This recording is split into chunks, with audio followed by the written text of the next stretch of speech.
একজন follower comment করেছিল, দাদা প্লিজ একবার Deshbandhu Para sit and meet cafe visit করো। তো আমাদের ফ্যামিলি মেম্বার বলবে আর আমরা যাবো না, এটা তো হতেই পারে না। তাই আজকের ভিডিওটি এই সিট অ্যান্ড মিট ক্যাফেতেই, যেখানে এমএ ছিল সিম্পলের মধ্যে বেশ ভালো, এবং এখানে খাওয়ার দাওয়ার প্রাইসও হলো খুবই এফোর্ডেবল, আর এখানে ওনারের ব্যবহারও ছিল খুবই ভালো।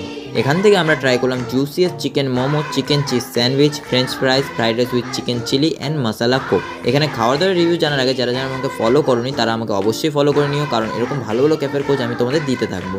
এখানে চিকেন মোমোটি কিন্তু আমার তরফ থেকে মাস্ট বি রেকমেন্ডেড। এত জুসি অ্যান্ড টেস্টি মোমো সব ক্যাফেতে কিন্তু পাওয়া যায় না। নেক্সটে স্যান্ডউইচ অ্যান্ড ফ্রেঞ্চ ফ্রাইজ দুটোই ভালো ছিল, তবে এখানকার ফ্রাইড রাইসের প্রেজেন্টেশনটা কিন্তু আমার মন কেড়ে নিয়েছিল। কারা কারা আমার মতো খাবারের প্রেজেন্টেশনের উপর গুরুত্ব দাও তারা আমাকে কমেন্ট করে অবশ্যই জানিও।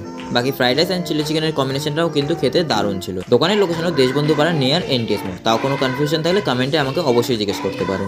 আর হ্যাঁ, কমেন্টে তোমার ফেভারিট দোকান এবং সেখানে তোমার ফেভারিট ফুড কি সেটাও আমাকে অবশ্যই জানিয়ে যাও। নেক্সট ভিডিওতে সেই দোকানের রিভিউ কিন্তু ইট উইথ সঞ্জু টিম অবশ্যই নিয়ে আসবে।